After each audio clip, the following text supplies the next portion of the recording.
Hey guys, what's up? I'm Reese. I'm the director of e-commerce here at KlientBoost. Right now I'm walking my dog Yoshi, but today I'm here to talk to you about the new KB book club.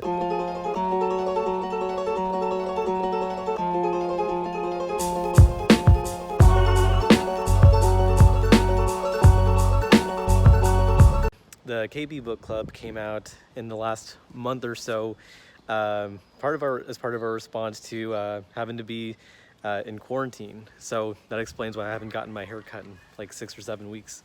So it was really just something that we started so that we could learn more, take advantage of this time to be better people, learn new things. So this past month, we just finished reading 12 Rules for Life by Jordan Peterson.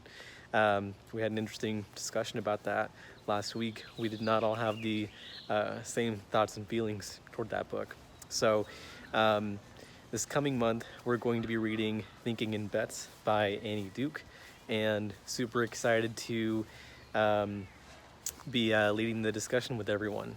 In addition to being director, I'm also going to be president of the book club because Jonathan's a very busy man. So definitely looking forward to all these books that we're reading and telling you guys more about them. Oh, Yep. Okay, let me get the recording set up here first. Oh, but don't tell Kim that. Oh, yeah, I won't. got her. I do it no color. Hello, mate.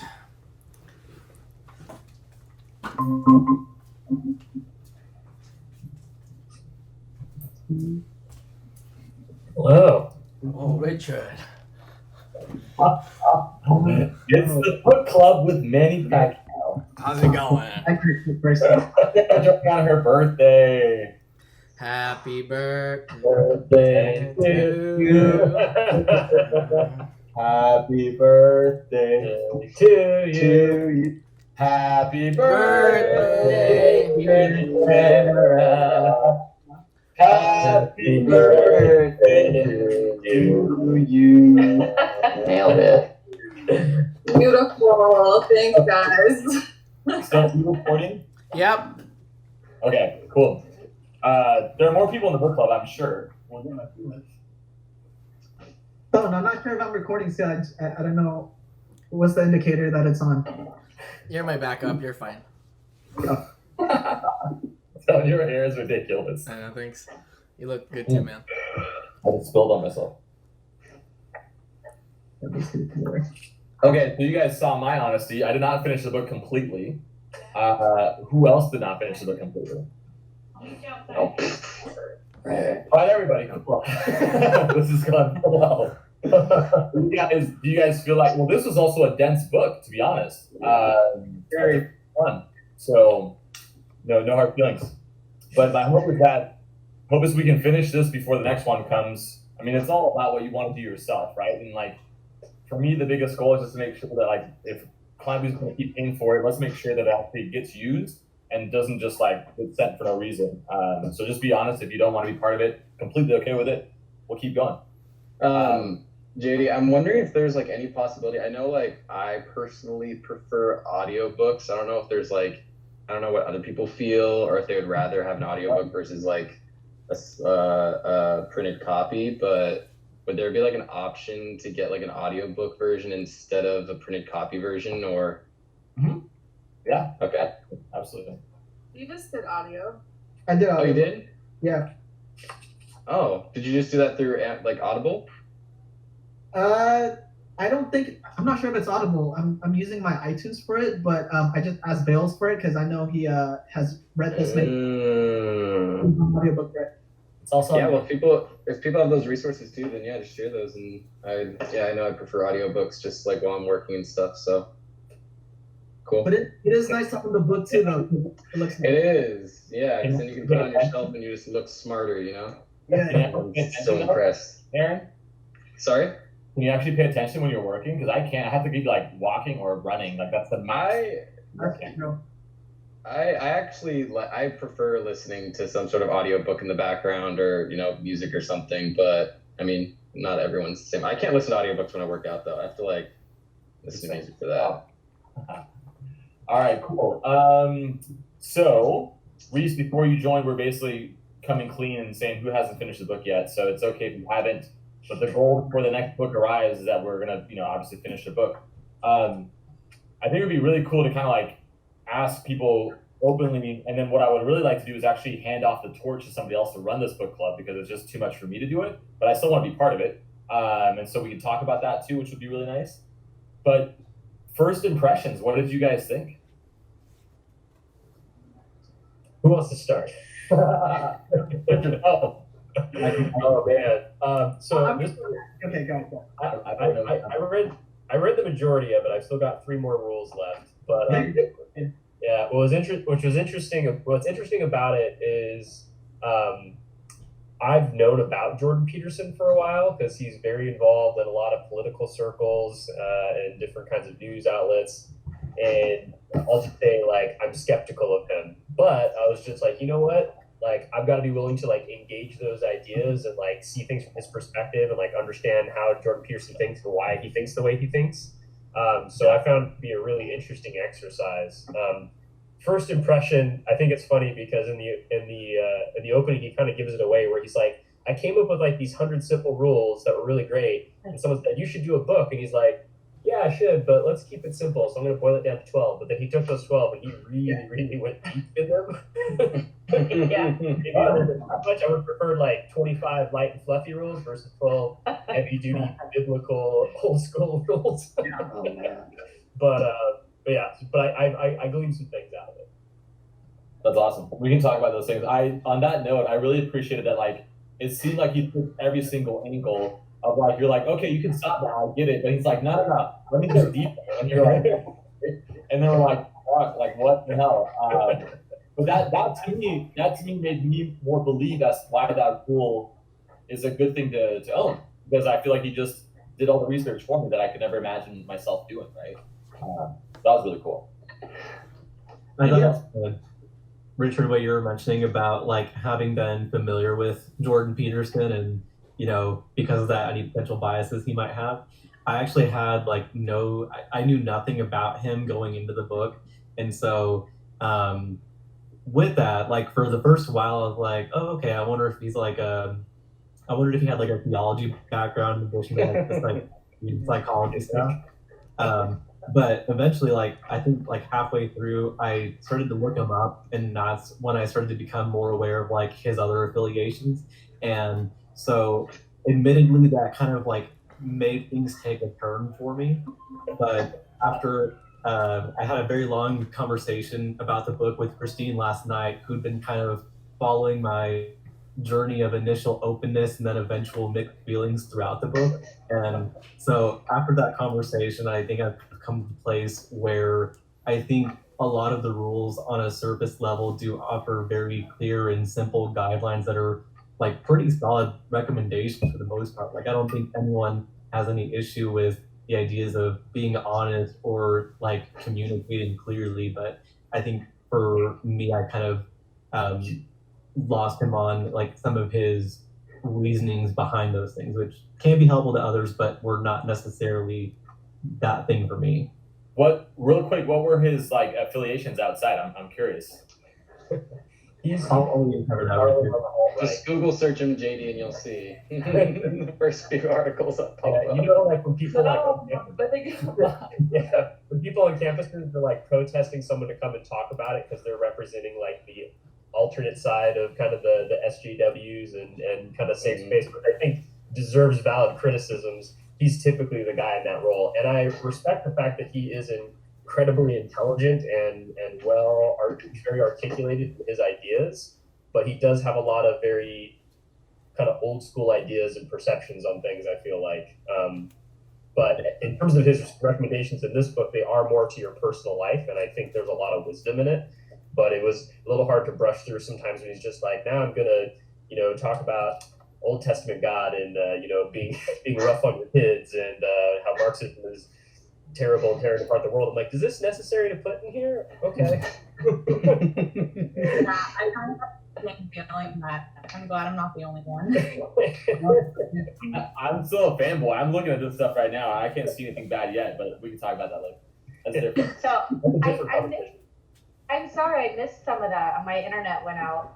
Oh man, you just saying when you view what other things that he's been part of the author that Reed took like a downturn in like his expectations and happiness about reading the book, and so we're looking up what those other things are, and we'll return about that. Okay. What about Beeve? I'm curious, like what did you take out of it? Yeah, I wanted to piggyback off of what you guys were saying. I'm on the same page where this was a harder read than I thought because I was a fan coming in of Jordan Peterson, so I kind of knew a little bit of his background. So what I ended up doing was I created sort of like a 3-pointer, like within each chapter, I wrote out 3 points that like as a takeaway for me, sort of things that I could implement in my life and sort of encouragements for myself. They're super easy pointers. I sent them out to Sarah, and it just kind of helps me digest the book a little bit better. Sure. So a lot of good takeaways though. Awesome. What are your guys' thoughts? Are there anybody who has like anything that stood out to them? They're like, I want to change this in my life. I want to act upon this, because that's like the biggest thing that I think like a lot of people read and they're like, cool, I'll forget it, but it might be layered in your subconscious to then use in the future life, right?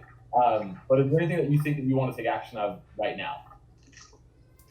I got one from like a recent rule that I just read, Yeah. and it's being vulnerable.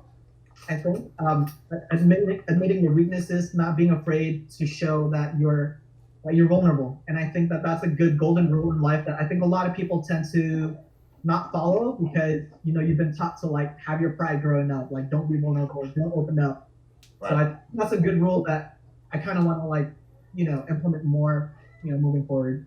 Cool. If I don't see you cry on a daily basis at the office, then you're not following it.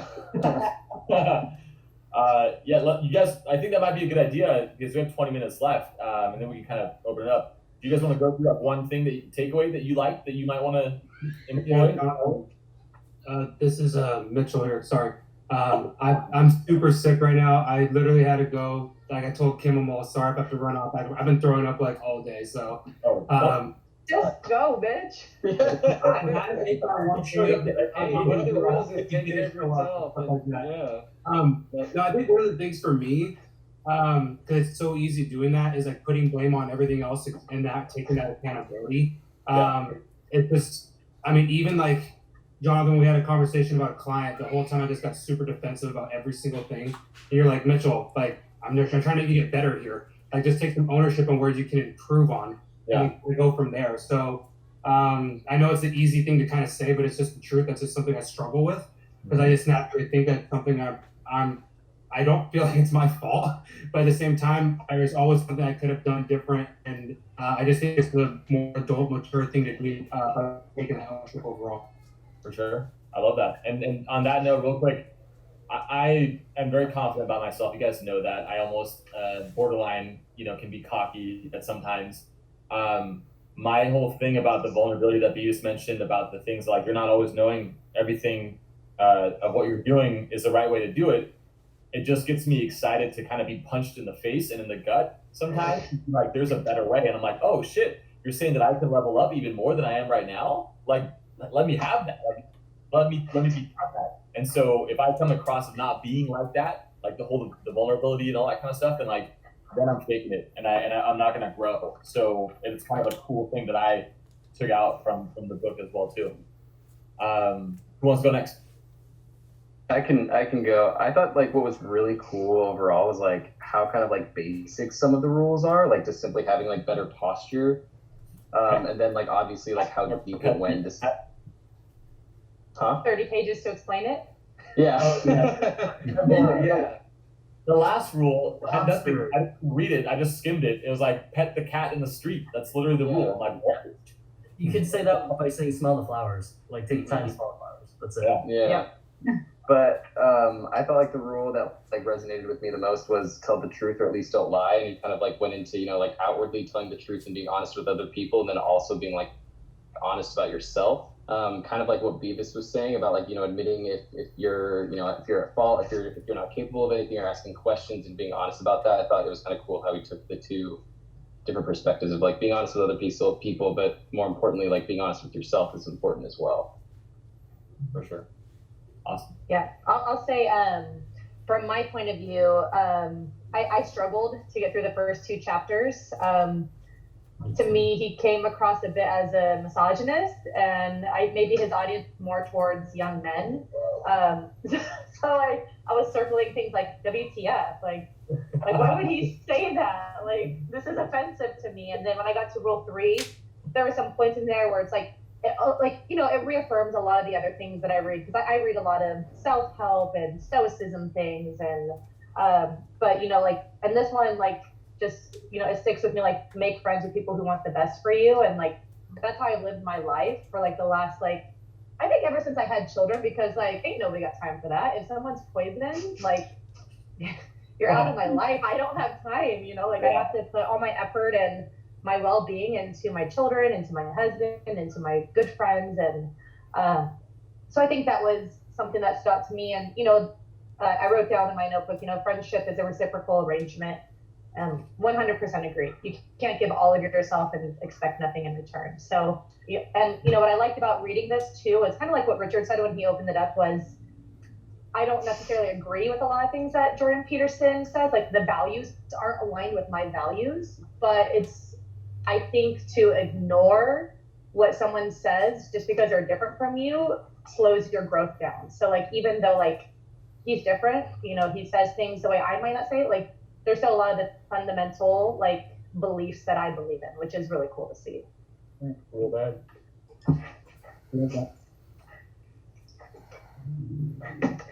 Sarah. Do I go? Yeah, birthday girl. Oh God, the pressure's on. I was actually going to speak to rule 3 as well. Like him, I try and live my life like that as much as I can. But I also thought it was a good reminder to also find people that challenge me within my friend group, and just make sure that's always kind of in alignment. I think it's easy to just like casually be friends with people and like, they're a good person, I'm a good person, we get along, blah blah blah. But I think for me, just being more mindful of who I spend my time with and making sure they're challenging me and I'm challenging them. It definitely I have room to improve in my friendships about it. So same kind of, not necessarily not my person, but I appreciated some of his little nuggets of wisdom, and I will say it's very philosophical and kind of hard to read. Yeah. So I was like, damn, this is a lot of words. Let me go back and read that. Yeah, Sarah, that's a good point on the philosophical thing. Like with the, I don't know if it was the foreword or what Jordan, or who was that said it early on, but like it made me go out and buy like Freud and Dostoevsky and Nietzsche. Yeah. So like I have those 3 books sitting on my desk right now next to read. I'm like, okay, this philosophical thing, yeah, let's get into it. So like that has, like, this inspired me to read those people. That's cool. Yeah. Ben, what were your thoughts? Yeah, kind of similar to what Kim was saying, how it's like, you can't choose her rule. Dang it. I have 4 rules. No.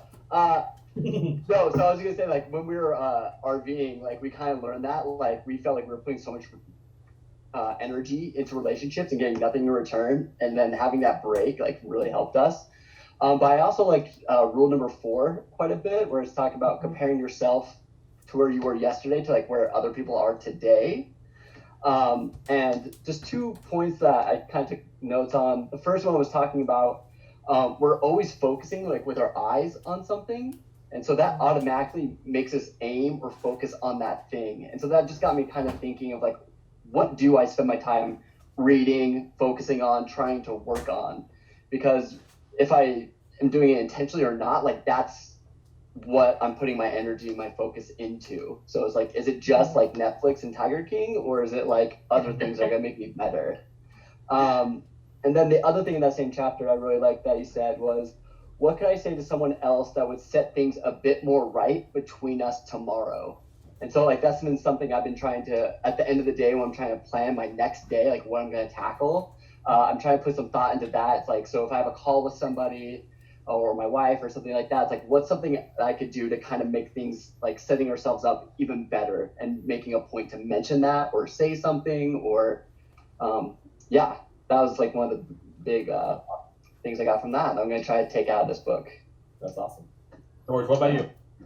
I think for myself, I look at rule number 2 because I feel like rule number 2, it says care for yourself like someone you're responsible for, and I feel like it's one of those things where when you see yourself from the outside looking in, the way you treat others is much better than the way you treat yourself. So it's also one of those things where it's like a couple of my friends have asked me for advice on like, oh, how do I like ask for promotion, stuff like that. I'm like, dude, go to bat for yourself. Like, you're fucking amazing. You have all these things going for you. You do this, this, and this. You bring true value. And it's like, how, and then I kind of started thinking about it too. Like when I haven't gotten a promotion yourself, is that why? Yeah. Cause it's like, how do I apply that to myself and like go to bat for myself in that same way? Right. Cause it's kind of weird to see that for others, but I think it's also kind of one of those things where when you're with yourself so often, you kind of like the things that are amazing from the outside seem very normal. So it becomes one of those things where it's like you have to catch yourself in those moments going, hey, this thing is kind of actually really difficult, but like from the outside looking in, this is actually a skill. So it's like, how do you leverage that and be more mindful of yourself and kind of giving yourself more credit to grow in that sense. So number 2, for whatever reason, just stuck with me more because I felt like I'm helping one of my roommates out right now, and she's like really down on herself. But for me, I'm like, dude, you're doing all this good stuff. You're still really young. Like, quit giving yourself like all this stuff to weigh you down. Like, yeah, cool. Corona is a big thing. Yeah, I get it. But like, also you have a lot going on. Like, focus on the pluses, you know? So rule number 2 really stuck with me. That's bad. Courtney, what was your, did we already talk? You said something, but I don't know if you shared your rule that stood out to you. I didn't share my rule that stood out to me. I kind of just agreed with Richard and Reese on how they felt about the explanations leading to the endpoints of what he was trying to get to. Yeah. For me, it was rule number 2, kind of like George, to where I'm really good at seeing the positives that other people bring to the table and helping them find, I don't want to say they're light and to like be cheesy, but like to find what they're really good at and to see that like self-worth and to build them up. But in contrast, like I'm very harsh on myself and like the expectations I have for myself. So even if I am doing well, I never like give myself that credit. I'm always like, oh, I could have done this better. I could have done that better. So that's something that kind of stuck with me throughout this. If I were to choose one rule, it would be the rule number 2 for like, treat yourself like someone you're responsible for helping. That's awesome. Stone. Pacquiao. Oh, Stone, sorry, you're not even part of the book club. You're just here to record. My bad. Yeah, I'm just a lurker. Reese and Richard, are there anything that you guys like did like from the Good Reese. I mean, so I guess if we're like talking about specific rules, one point of rule 3 that I liked in particular was before you help someone, you should find out why that person is in trouble. And so I think that can, I would say for my purposes, it's more about understanding whether I'm treating symptoms or root causes. So I really just think it for me, it's just about understanding what actually is most helpful for someone if I'm helping them, which I do in my role a lot. That's awesome. That's good. DJ Choo Choo. My big takeaway was don't let Jordan Peterson watch your kids. No, honestly, like the putting his hand down on the kid, I was like, that's aggressive. That made me cringe. I actually, so my go ahead, Richard. Never mind. Yeah, I'm going to go on a quick tangent, and I'll come right back. But the whole interesting thing about the book is it's very focused on individualism. That being said, there's a huge amount of societal critiques in what I've read so far. And so, like, I kind of keep coming back to which one is it? Rule 6: put your own house in order.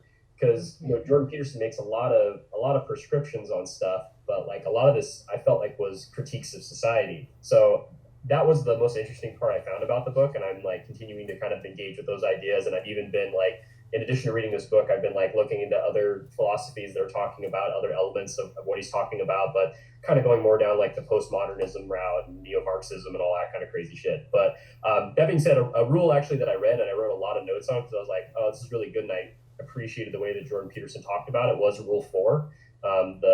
Only compare yourself to who you were yesterday, as someone that can also be very self-critical. I liked his way of kind of objectively approaching that. And so I wrote down a lot of notes that I'd like to, incorporate more in my day to day.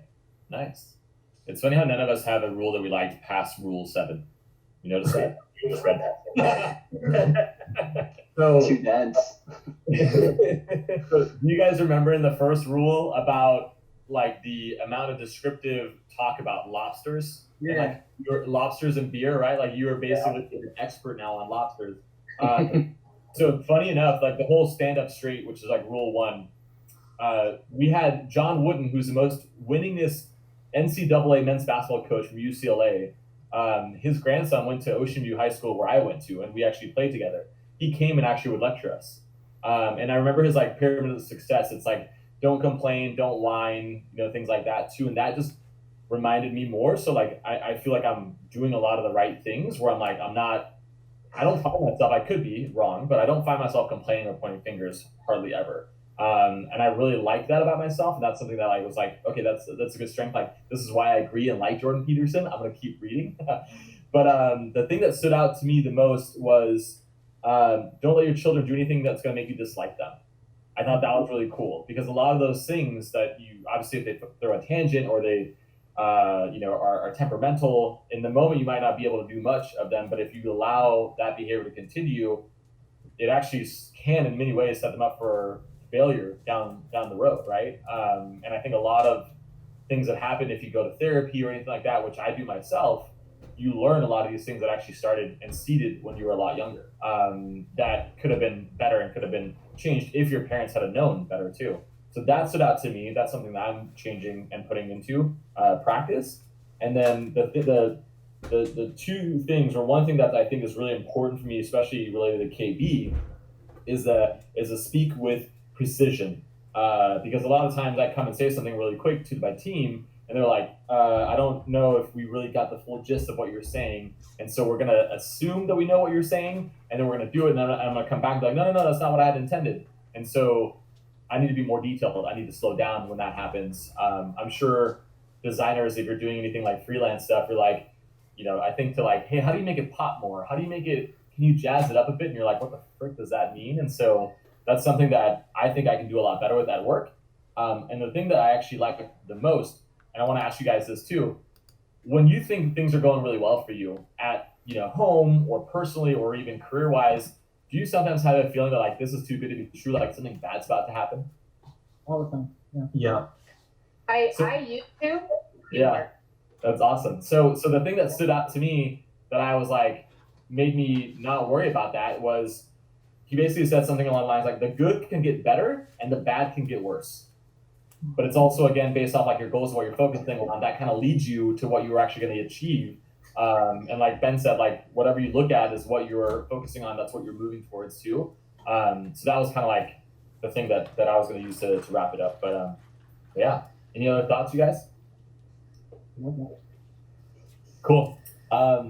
Everybody besides Stone, I assume you guys want to keep going, but I'll ask you on Slack. We'll get the physical book / audiobook sent out. And then I wanted to ask, does anybody want to take ownership over this away from me? Reese has always loved book clubs. I'm going to nominate Reese. I'll accept the nomination. Reese. So I'll Slack Jen in there with you. And so we already know what the next book is. But then, oh, by the way, the next book was recommended by the CEO of Drift, just so you know where the idea came from. That should give a little bit more of like excitement about it. And that's also the one that you guys voted on. So that's going to be fun. Right on. Very cool. Awesome. Thank you, You got Jonathan. the trivia. Thanks, JD. Let's go. Stretch your fingers. See you later. See ya. All right, so we bought a building in Costa Mesa, California, and we decided to do all the renovations ourselves.